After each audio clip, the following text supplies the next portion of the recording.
Elias Thorne was 41 years old when a man he had never met sat down across from him at a corner table in a downtown Portland cafe on a Wednesday afternoon and said, without preamble, "Your wife is moving in with me on Saturday." For 16 years, Elias had been a devoted husband and a master furniture maker in a workshop off Southeast Division, the kind of man who kept his hands calloused, his lathe oiled, and his invoices small enough that his wife had stopped asking what he brought home somewhere around year 9. He drove a 2014 Ford Ranger with a bedliner he'd installed himself and a passenger door that stuck in cold weather. He cut his own hair. He built every stick of furniture in their bungalow on Roan Street with his own hands. The dining table from a single slab of black walnut he'd cured for 3 years. The bed frame from white oak. The bookshelves from cherry he'd milled himself from a tree that came down in her mother's yard.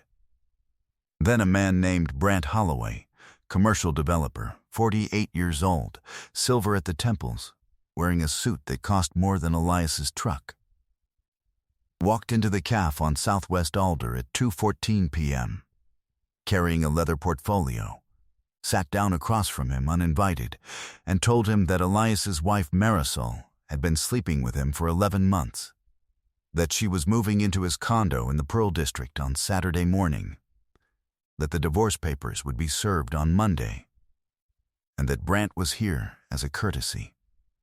A courtesy to let Elias know so he could process it privately before it became public. Brant had no idea that the shop off Southeast Division was not a shop. He had no idea that Elias's actual name on his business license was Elias Thorne, sole proprietor of Thorne and Ash Custom, a firm whose clients included 2 U.S. senators, a former Secretary of State, 3 federal judges, and the founder of a semiconductor company whose commissioned dining set had paid for the small commercial building Elias owned outright on the east side of the river. He had no idea that Elias's father, before he died, had left him a controlling interest in a family trust that owned 4 industrial parcels along the Willamette, one of which sat directly in the path of Brant Holloway's proposed 12-story mixed-use development, the deal Brant had been pitching to investors for the past 14 months.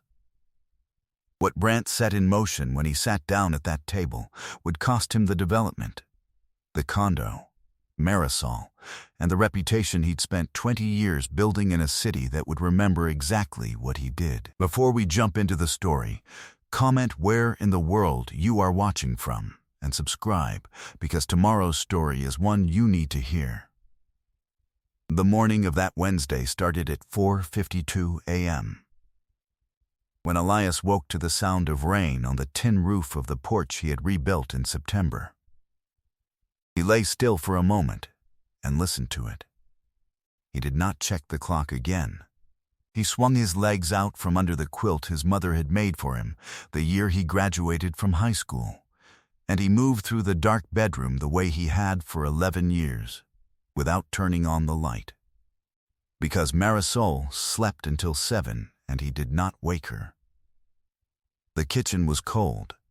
He put on the coffee, 4 scoops, tamped level, and while it brewed he stood at the window over the sink and looked out at the yard where the shed he'd rebuilt last summer sat square and quiet in the dark. Everything he built stayed square. He filled his thermos, black, no sugar, screwed the lid tight, and pulled on the wool coat he'd owned since his first year of trade school in 2005.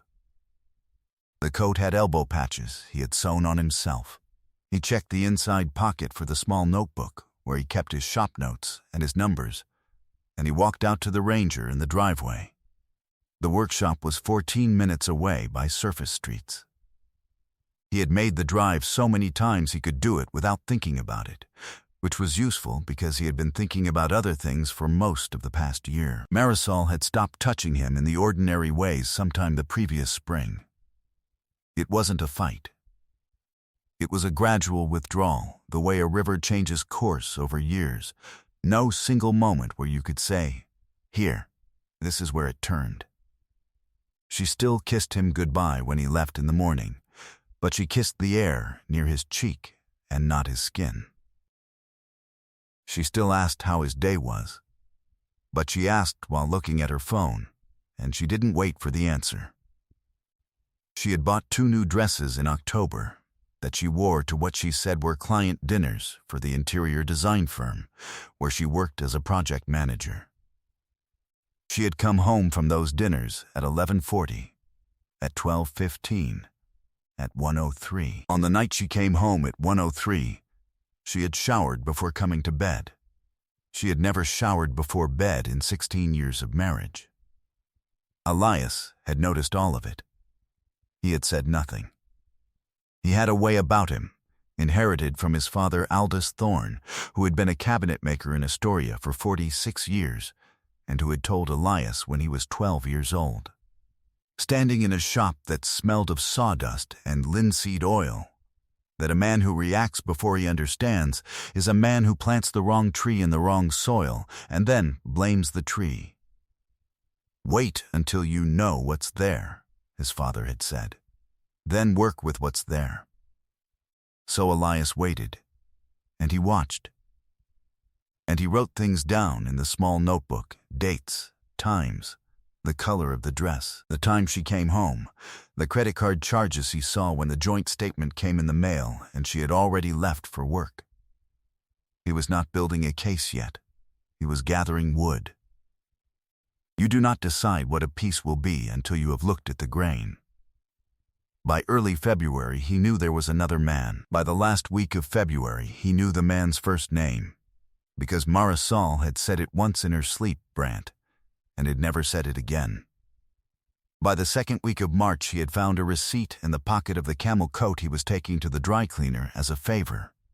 A receipt from a wine bar on Northwest 23rd for a bottle of Barolo and 2 glasses at 9:47 p.m. On a Tuesday, she had said she was working late. By the last week of March, he had a name and a face. Brant Holloway. He found it through a photograph she had left open on her tablet on the kitchen island one morning. A photograph of the 2 of them at a fundraiser for the Portland Art Museum in November. Her hand on his arm, both of them laughing at something outside the frame. The tablet had been open to her email. The email had been to Brant.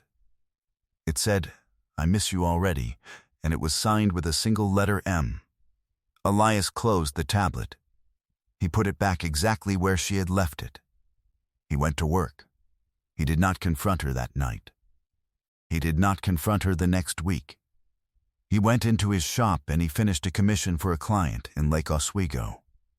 A walnut writing desk with 3 hand-cut drawers and mortise joinery so precise you could not have slipped a piece of paper into the seams, and he delivered it on the 17th of April, and the client paid him $18,400 in a single wire transfer. And Elias moved the money into an account his father had opened for him in 1999 when he turned 15. An account Marisol had never seen because it had never appeared on any tax return she had signed, because the trust that fed the account filed separately. Marisol had never asked about the trust. In 16 years of marriage, she had never asked why Elias had gone to trade school instead of college when his SAT scores could have taken him anywhere. She had never asked why his father, who had worked with his hands until he died, had left an estate that included 4 industrial parcels along the east bank of the Willamette. She had never asked because early in the marriage she had built a picture of who Elias was. A man who worked with wood. A man whose income came in irregular checks. A man who drove a truck with a sticking door, and she had lived inside that picture for 16 years and never once thought to check if it was real. Elias had never lied to her. He had simply never announced himself. The picture had suited her, in the beginning, because it made her feel generous for having married him. It had stopped suiting her somewhere around the time she started working with a commercial developer named Brant Holloway on the interior specifications for a boutique hotel in the South Waterfront District, and Brant had asked her out for coffee to discuss materials and had held her chair for her when she sat down. On the 3rd of April, Elias called a woman named Zenaida Cross. Zenaida had gone to Reed with his sister and had built one of the most respected family and business law practices in Portland by the time she was 40. Her office was on the 16th floor of a building on Southwest 5th that Elias had actually done the reception desk for 6 years ago, a curved slab of maple that still sat behind the front desk on the day he walked in. The receptionist recognized him and smiled and said the desk was still holding up. Elias said desks usually did. Zenaida took him into a conference room with a window that looked out toward the West Hills. He sat down across from her at a table and put a manila folder on it. She went through the folder without speaking for 42 minutes. When she was done, she set her pen down and folded her hands on top of her legal pad and looked at him. "Elias," she said, "this is a clean case. She hasn't filed. She doesn't know you know. She doesn't know about the trust. Am I right that she doesn't know about the trust? She doesn't. The commercial building on East Burnside, that's in the trust? It's in the trust. So are the 4 parcels along the river." "Which parcels?" He told her. She wrote them down. When he named the parcel at the north end, near the Broadway Bridge, she stopped writing and looked up. "Elias," she said, "Brant Holloway has been pitching a 12-story mixed use on that block for over a year. He's been telling investors he has site control. He doesn't. He doesn't. He hasn't approached you. No one has approached me. The trust owns it through a Delaware LLC. My name is not on the deed anywhere a title search would find it in an afternoon." Zenaida sat back in her chair and looked at him for a long moment. "Okay," she said. "Here is what I want to do. She hasn't filed. Let her file. She has to file first, because the moment she files, everything she puts in that petition is a sworn statement, and every one of them we can rebut with documentation is one that discredits everything else. We don't tip our hand on the trust, we don't tip our hand on the surveillance of Holloway, and we don't tip our hand on anything else until she's committed to a version of the facts in writing. Okay, I also want you to know something. In this state, in a divorce, separate property stays separate if it's been maintained separately. The trust is separate. The commercial building is separate. The parcels are separate. Your workshop equipment purchased before the marriage or with trust income is separate. She has a claim to marital assets accumulated during the marriage, the Roan Street house, the joint accounts, the vehicles. That's it. She has no claim on the trust, none on the parcels, none on the commercial building, and none on the client relationships you built inside the LLC. She thinks she's marrying a furniture maker with a bungalow. She's about to find out what the actual balance sheet looks like. Elias nodded slowly. "There's one more thing," Zenaida said. "Holloway, if he's pitching investors on a parcel he doesn't have site control on, that's securities fraud if he's taken money against it. I want to know who he's pitched. If he's approached any of my other clients, and I have a lot of clients in Portland real estate, I'll know within a week. Okay, you go back to your shop. You don't say anything. You don't change your behavior. You come home, you make dinner, you sleep on your side of the bed. And you let her walk into whatever she's walking into." He drove back to the shop. He worked until 8:20 p.m. on a set of dining chairs for a client in Ashland. He came home. Marisol was on the couch with her tablet. She said hi without looking up. He made himself a plate of leftovers and ate at the counter. He went to bed at 11:00. She came in at 11:40 and did not touch him. And he lay in the dark and listened to the rain on the roof he had rebuilt, and thought about the grain of the walnut on the writing desk he had delivered in April, and how the grain had told him exactly where to place the drawers so they would open the way they needed to open, and how you could not force the grain, you could only listen to it. He slept. The next 6 weeks passed the way 6 weeks pass when a man is waiting and does not want anyone to know he is waiting. He finished the dining chairs. He started a bookcase for a federal judge in Salem. He caught a mistake on his own drawings. A stretcher he had spec'd at 3/4 inch that would have racked under load, and he redrew it in the shop notebook and rebuilt the assembly. Marisol went to 2 more client dinners and came home at 12:22 and at 12:47. He noted them in the small notebook. Then on the second Wednesday of May, at 2:04 p.m., Marisol texted him and said she was going to lunch with a design client and would be home late. At 2:11 p.m., Elias walked into the café on Southwest Alder, where he sometimes went in the afternoon to look at his own drawings on paper, away from the shop noise. He ordered a small black coffee. He sat at the corner table by the window. He opened the folio in front of him and looked at the drawings for the Salem bookcase, and he did not look up when the door chimed at 2:13 p.m. At 2:14 p.m., a chair scraped back at his table. Elias looked up. Brant Holloway was sitting across from him. He had a leather portfolio in one hand. He was wearing a charcoal suit with a pale blue shirt, no tie, silver hair, a tan that no one in Portland had in early May unless they had been somewhere else. He set the portfolio on the table and folded his hands on top of it and looked at Elias with something that was almost sympathy and almost, underneath it, contempt. Elias, he said. You don't know me. My name is Brant Holloway. I'm a developer here in Portland.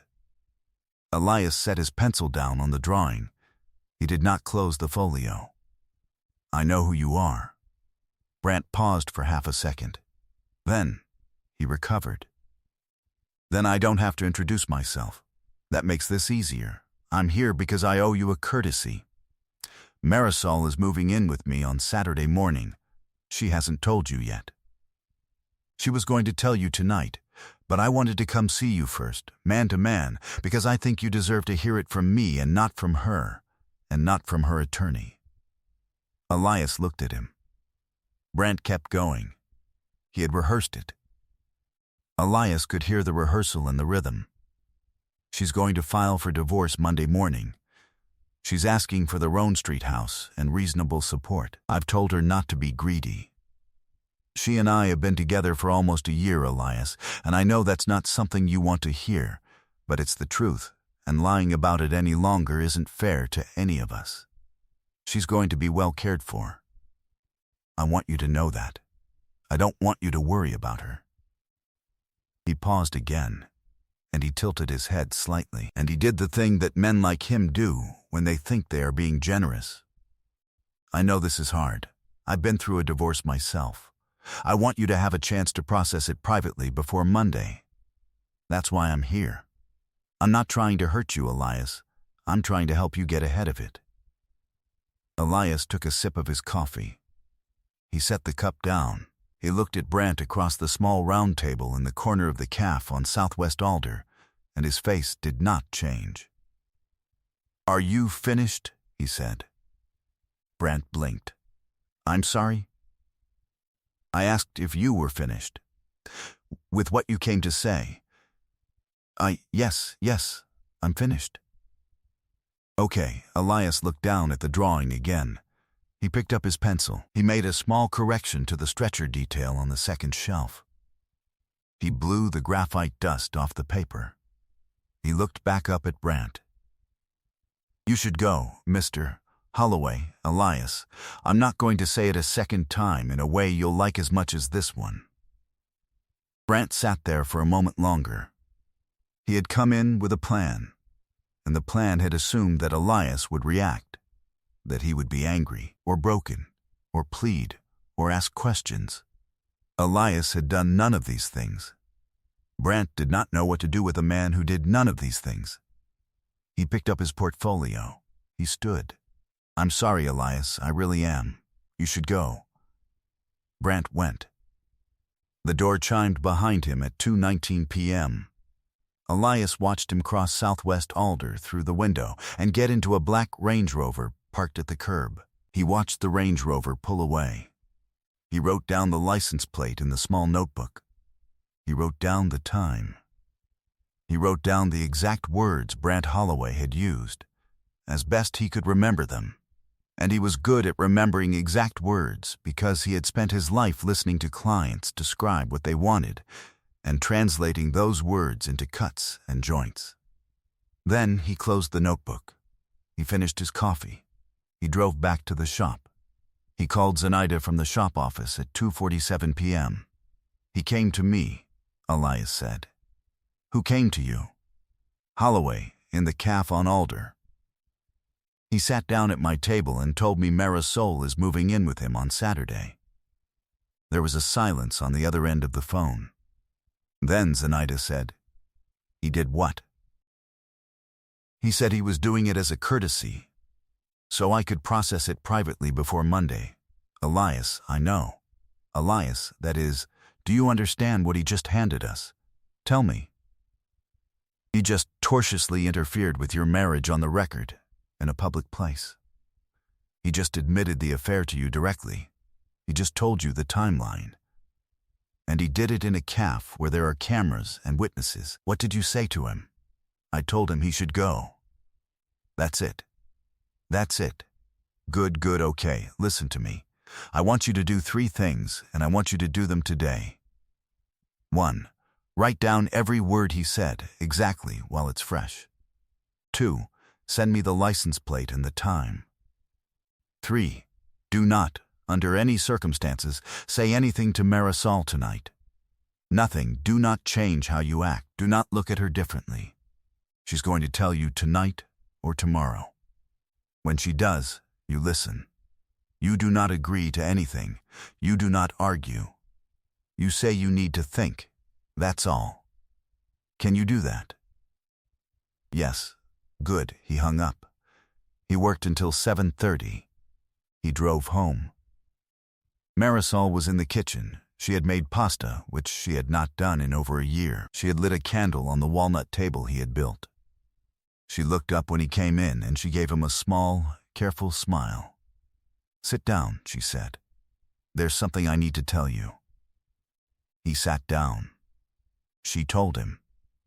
She had rehearsed it too. You could hear the rehearsal, the same way you could hear it in Brant's voice. She had met someone. It had started as friendship. It had grown into more. She was so sorry. She had not wanted it to happen. She was moving out on Saturday. She had already spoken to an attorney. She wanted this to be amicable. She wanted him to be okay. She had loved him, she said. She said it in the past tense and did not seem to notice. Elias listened without interrupting. When she was done, he looked at her across the table he had built, and he said, "I need to think about this. I'm going to go to bed." She said, "Elias, please." He stood up. He carried his plate to the sink. He rinsed it. He set it in the drying rack. He wiped down the counter with the cloth he kept folded over the faucet. He turned off the kitchen light. He went to bed. She sat at the walnut table by candlelight for a long time. He heard her crying at one point. He did not go out to her. She had not cried for him in a year. She was crying for herself now, because he had not reacted the way she had prepared for, and it had frightened her in a way she did not have the words for, and would not have the words for until much later.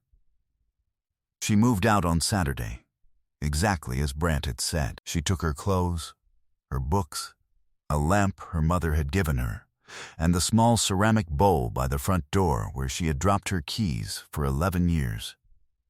She did not take any of the furniture. She could not have said, if you had asked her, why she left the furniture behind.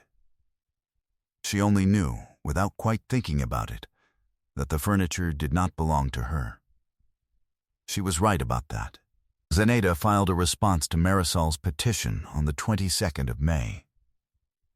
The response acknowledged the marriage, acknowledged the Roan Street house as marital property subject to equitable division, and made no reference to the trust, the commercial building, the 4 parcels, or Thorn and Ash Custom LLC, because none of those were marital property, and because Marisol's attorney, a competent but not exceptional man named Corbin Ellsworth, had not asked about them in his initial discovery request. He had asked about Elias's income from his furniture business, and Zenaida had provided 16 years of income tax returns showing Elias's sole proprietorship income from custom furniture work, which averaged $71,000 a year, and which was, in fact, a real and complete accounting of Elias's income from that sole proprietorship. The trust income and the LC income filed on separate returns Corbin Ellsworth had not asked to see. Marisol had told Corbin Ellsworth that Elias made about $70,000 a year, and that the Roan Street house was worth about $600,000, and that Elias had no other significant assets. She believed all 3 of those things because she had never asked. Corbin structured her petition around those assumptions. He asked for the house, spousal support of $2,800 a month for 6 years, and half of the joint savings account, which held $34,000. Zenaida did not immediately correct the record. She let the discovery period run. She let Marisol's assumptions settle into the case file. And while she did, she worked on the second front. The second front was Brant Holloway. On the 16th of May, Zenaida made 3 phone calls to attorneys she knew who represented real estate investors in Portland. She asked, in the careful way lawyers ask each other things, whether any of their clients had been approached by Brant Holloway about a 12-story mixed-use project on a parcel near the north end of the East Bank. 2 of the 3 said yes. One of those 2 said that his client had signed a preliminary letter of intent contingent on Holloway demonstrating site control by June 1. That client had wired Holloway $400,000 as earnest money against a purchase and sale agreement Holloway had not yet produced. The other client had committed $1.2 million. Zenaida made a 4th call, to Elias. "He's taken money against your parcel," she said. 2 investors, at least. $1,600,000 between them. He's told them he has site control. He does not have site control. No. I want to send him a letter. From the LLC. On behalf of the true owner of the parcel, notifying him that the LLC has not entered into and will not enter into any agreement to sell or option that parcel. That any representation to any investor otherwise is false, and that we will be notifying the Oregon Division of Financial Regulation and every investor of record on Monday morning unless he withdraws his pitch and refunds every dollar within 72 hours. "Send it," Elias said. "There is one more thing I would like to do. I would like to send a copy of that letter, redacted to remove your name, to Marisol's attorney. Not with commentary. Just as a courtesy notification that the parcel in question is owned by a client of my firm and is not available for development. Corbin Ellsworth will show it to Marisol. Marisol will show it to Brant. Brant will understand in that moment that someone connected to my firm owns the land under his career. He will not yet know that the someone is you. He will spend the weekend trying to figure it out. Do it." She did it. The letter went out by certified mail and hand delivery on Friday afternoon. Brant Holloway received it at 3:42 p.m. Marisol saw it that evening at the condo in the Pearl District when Brant, agitated, showed it to her at the kitchen island and asked if she had any idea who this LLC was. She said she did not. Brant did not sleep well that weekend. On Monday morning at 8 a.m., Zenaida's office notified the 2 investors that Holloway had approached, and notified the Oregon Division of Financial Regulation. and notified Holloway's own investment partners in a downtown boutique firm called Palisade Capital that Holloway had been pitching investors on a site he did not control. By 11 a.m., the $400,000 earnest money client had filed a demand for return of funds. By 2 p.m., Palisade Capital had suspended Holloway's partnership pending review. By Wednesday, Holloway's name was on a list of matters under review at the Division of Financial Regulation, and every commercial broker in Portland had heard about it, because Portland real estate is smaller than people outside it think. Marisol had moved into Brant's condo on the previous Saturday, 10 days earlier. On Wednesday evening, Brant told her they needed to talk. He told her that things had become complicated. He told her that the condo, which he had told her he owned, was in fact leased through an entity controlled by Palisade Capital, and that Palisade had asked him to vacate by the end of the month. He told her that he was going to need her to find her own place while he sorted out what he called a temporary situation. She sat on the leather couch in the Pearl District condo and looked at him. She said, "You told me you owned this." He said, "I told you what I needed to tell you." She said, "You told me you were building a life with me." He said, "Marisol, please, don't do this right now. I have things I need to figure out." She left the condo on the 28th of May, 9 days after she had moved in. She could not go back to Roan Street. She rented a studio apartment in Milwaukee, and she used most of what was left in the joint savings account before Zenaita's freeze took effect to pay the deposit and first month's rent. The divorce hearing was set for a Thursday morning in mid-July in a courtroom on the 4th floor of the Multnomah County Courthouse before Judge Ince Marchetti. Elias arrived at 8:41 a.m. wearing the same charcoal suit he had worn to his father's funeral in 2016. Zenaita sat next to him at the counsel table. Marisol came in at 8:58 with Corbin Ellsworth. She did not look at Elias. She had lost weight in the 2 months since she had moved out. Her hair was shorter. She sat down. The hearing began at 9:04. Corbin Ellsworth made an opening statement. He described a 16-year marriage in which Marisol had been the primary income earner during the early years, while Elias built his furniture business.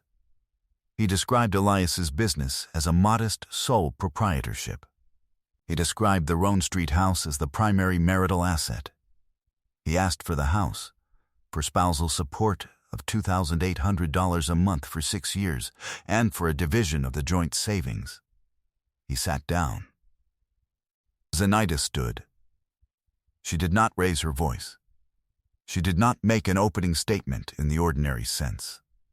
She simply said, "Your Honor, before we address the property questions, I would like to introduce a series of exhibits regarding the actual scope of the marital estate, and I would like to note for the record that Miss Ellsworth's opening statement contains several factual assumptions that we will now correct." Judge Marchetti nodded. "Proceed." Zenaita walked the exhibits to the bench, one at a time. Exhibit A. The deed to the commercial building on East Burnside, held by Thorne Holdings, LLC, purchased in 2011, 4 years before the marriage. Separate property. Exhibit B. The trust document establishing the Aldous Thorne Family Trust in 1999, of which Elias was the sole beneficiary and controlling trustee, and which owned the 4 parcels along the Willamette, separate property, predating the marriage by 6 years. Exhibit C. The operating agreement and tax filings for Thorne and Ash Custom LLC, a design and fabrication firm distinct from Elias's sole proprietorship, with clients whose commissions had generated $840,000 in revenue over the last 3 fiscal years. Separate property, funded initially with trust capital. Exhibit D. A statement from the account Aldous Thorne had opened in 1999, which now held $2.1 million, separate property. Corbin Ellsworth's face went slowly still while Zenaida walked the exhibits to the bench. Marisol had turned her head slightly toward him and was looking at him with an expression that Elias did not look up to see. Judge Marchetti reviewed the exhibits. "Miss Ellsworth," the judge said, "were any of these assets disclosed in your client's initial discovery request?" "No, Your Honor. My understanding was, your understanding was based on what your client told you." "Yes, Your Honor." "I see." Zenaida remained standing. "Your Honor, there is one additional matter. On the 14th of May, at approximately 2:14 p.m., a man named Brant Holloway approached my client at a café on Southwest Alder Street and informed him that Miss Thorne was moving in with him the following Saturday. Mr. Holloway was, at that time, actively pitching a development project to investors that depended on site control of one of the 4 parcels held by the Aldous Thorne Family Trust. Site control he did not have, and had never had. I would like to introduce, as context, a summary of the actions taken by the Oregon Division of Financial Regulation regarding Mr. Holloway between the 16th of May and today's date. I do not raise this as evidence of any wrongdoing by Miss Thorne. I raise it only because Mr. Holloway's approach to my client, in a public place, constituted a direct admission of the affair with Miss Thorne, with an approximate date of onset roughly 11 months before Miss Thorne filed her petition. I raise it because it is relevant to the good faith basis on which Miss Thorne filed her petition and made her financial representations to her attorney and to this court. Judge Marchetti looked at Corbin Ellsworth. Corbin Ellsworth looked at his notes. The hearing lasted another 90 minutes. When it was over, Judge Marchetti ruled from the bench. The Roan Street house was awarded to Elias as separate property, based on documentation Zenaida provided, showing that the down payment had come from trust funds Elias controlled, and that Marisol had never contributed to the mortgage or the tax basis. Marisol received no spousal support, the court finding that she was a capable professional with a stable income and that the marital estate was small. She was awarded $17,000 from the joint savings, which represented her half of what was there before she had withdrawn $12,000 in the week before she filed her petition, an amount she was ordered to reimburse. She was ordered to pay a portion of Elias's legal fees, which Zenaida had documented at $38,400, and which the judge ordered at $22,000. The trust, the commercial building, the 4 parcels, and Thorne and Ash Custom remained Elias's separate property in their entirety. Marisol did not look at Elias during the ruling. She looked at the wood grain of the counsel table. She kept her hands folded in her lap. Elias stood up when it was over. He shook Zenaida's hand. He walked out of the courtroom without looking at Marisol. In the hallway outside the courtroom, Corbin Ellsworth was speaking urgently to Marisol in a low voice, and Marisol was staring at the marble floor, and she looked up when Elias walked past, and she said his name. He did not stop. He rode the elevator down to the lobby. He walked out onto Southwest 4th Avenue at 12:07 p.m. The sun was sharp against his eyes. The aftermath took shape over the following months in ways that Elias mostly heard about secondhand, because he had stopped taking calls from anyone who wanted to talk about it. Brant Holloway lost the 12-story mixed-use project by the end of June. Palisade Capital dissolved his partnership in July. The Division of Financial Regulation entered into a consent order with him in September that included a substantial fine and a 5-year bar from acting as an investment advisor or soliciting investment in real estate securities in the state of Oregon. He kept his broker's license, but 2 of the 3 brokerages he had once represented dropped him. He listed the Pearl District condo, which, as it turned out, he had leased and not owned, and moved into a 2-bedroom rental in Hillsborough. His name did not appear on new deals in Portland after that year. Marisol went back to work at the interior design firm, where she had been a project manager, but her relationship with the firm's principals had cooled after the divorce. In part because two of the firm's largest clients had been quietly informed by Zenaida, as a matter of ordinary due diligence, not malice, of the circumstances under which one of the firm's project managers had been introduced to a developer under regulatory review. Marisol was passed over for a promotion in September. She left the firm the following January and took a lower-paying position at a smaller studio in Beaverton. She lived in the studio apartment in Milwaukee for 2 years. She paid down the $22,000 legal fee award in monthly installments that took her 41 months to complete. She did not date seriously during those years. Her sister, who had never liked Brandt and had told her so, resumed calling her once a week, and Marisol accepted the calls with a quiet gratitude she had not felt in a long time. Elias stayed in the house on Roan Street. He built a new porch on the back of the house that summer, out of white oak. And he built a workbench in the shed for a set of hand tools that had been his father's. He kept the Ford Ranger. He did not fix the passenger door. In October of that year, he hired an apprentice, a 23-year-old woman named Perpetua Nash, who had grown up in Eastern Oregon and had come to Portland to learn joinery from someone who still cut dovetails by hand. And Perpetua turned out to be exactly the apprentice his father had been to a cabinet maker in Astoria in 1968. His mother, who was 78 and lived in a small house in Astoria that Elias's father had built, came down to Portland every third Sunday. She sat at the walnut table in the kitchen with a cup of tea and looked around the room with the quiet attention of a woman who had been married to a maker for 46 years and who knew what to look for. The first Sunday she came after the hearing, she looked at Elias across the table and she said, "Your father would have done it the same way you did." Elias nodded. He would have waited. He waited, Elias said. He would have said, "Wait until you know." He said that. He said it to me. I was 12. You listened. I listened. She reached across the walnut table and put her hand on his hand for a moment. Then she picked up her tea and looked out the window at the porch he had rebuilt, and she said, quietly, more to herself than to him, "You built well, Elias. You built well." Marisol called him once, 4 years after the hearing. It was a Wednesday evening in autumn. She asked if they could meet for coffee. He said no. She said she wanted to apologize. She said she had spent 4 years thinking about it. She said she had been wrong about him. She said if she had known who he really was, Marisol, he said. She stopped. "You didn't need to know who I was. You needed to ask.